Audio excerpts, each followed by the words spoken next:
যেখানে ধুন্দুল আর আলু কেটে নিয়েছি, তারপর এখানে আছে আদা রসুন আর হলুদ গুঁড়ো, জিরে গুঁড়ো, আদা রসুন বাটা, তারপর টমেটো, কাঁচামরিচ, ধনেপাতা সব কেটে সুন্দর করে নিয়েছি। আজকে হাতে মেখে রান্না করব। এখানে ধুন্দুল আর আলু তো কেটে আগেই নিয়েছি, আর এখন পেঁয়াজ দিয়ে দিলাম পরিমাণ মতো। তারপর এখানে আদা রসুন বাটা, হলুদ গুঁড়ো আর জিরে গুঁড়োগুলো দিয়ে দিলাম, স্বাদ মতো লবণ, সরিষার তেল। এখন আমি ভালোভাবে মেখে নেব। আর মশলা একদম অল্প দিয়েছি, হালকা মশলা, কারণ ধুন্দুলে বেশি মশলা ভালো লাগে না।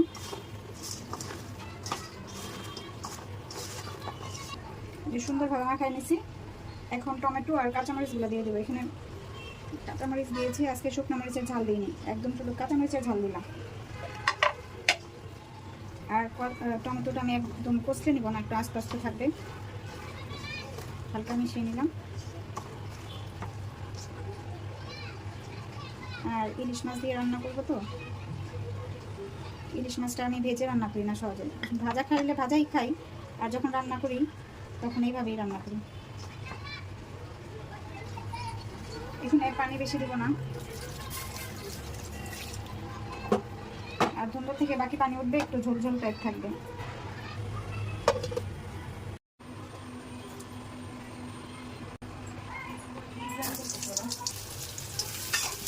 এখন এখানে আরেকটা তরকারি রান্না করবো। এটা হলো পাবদা মাছের ডিম, এই ডিমটা ভুনা করবো। আর ওই তরকারিটা আরেকটা চুলা দিয়ে দিলাম। পেঁয়াজটা ভাজা হয়ে গেছে, এখানে আদা রসুন বাটা আর একটু হলুদ গুঁড়ো, মরিচ গুঁড়ো দিয়ে দিলাম। সরি, মরিচ গুঁড়ো দিইনি।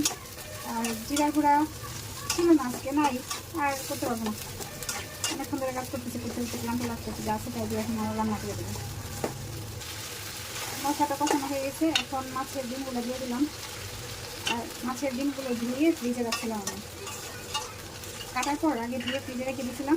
এখন রান্না করতেছি, কারণ বাইরে রাখলে নষ্ট হয়ে যাবে, কারণ মাছগুলো কাটতে আমার অনেক সময় লাগতেছিল, এই জন্য মাছের ডিমগুলো আগে ধুয়ে ফ্রিজ করে ফেলেছি।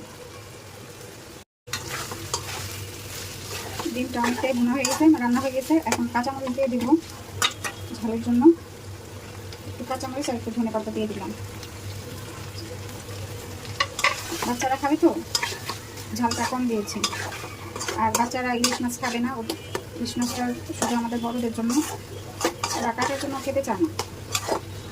আর যে কোনো মাছের ডিম বাচ্চারা খুবই পছন্দ করে। এটা আরেকটু ভাজা ভাজা হবে।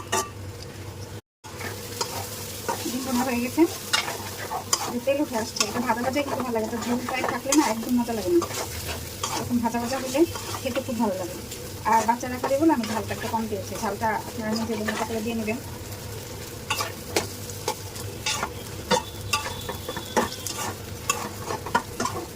আর দেখতে কেমন হয়েছে কেমন করে জানাবেন, খুবই লোভনীয় লাগতেছে না? একদম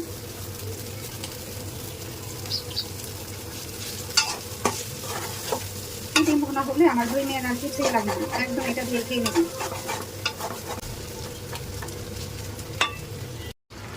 এদিকে ইলিশ মাছ রান্নাটাও হয়ে গেছে। এখন কাঁচামরিচ না ধনেপাতা দিয়ে নামাই নিব। আর চুলাটা বন্ধ করে দিলে না পানিটা আরেকটু টেনে আসবে, কারণ আলুতে না পানি শুষে না। আজকের দুইটা রান্না আপনাদের কাছে কেমন লেগেছে কমেন্ট করে জানাবেন। আল্লাহ হাফেজ, আসসালামু আলাইকুম।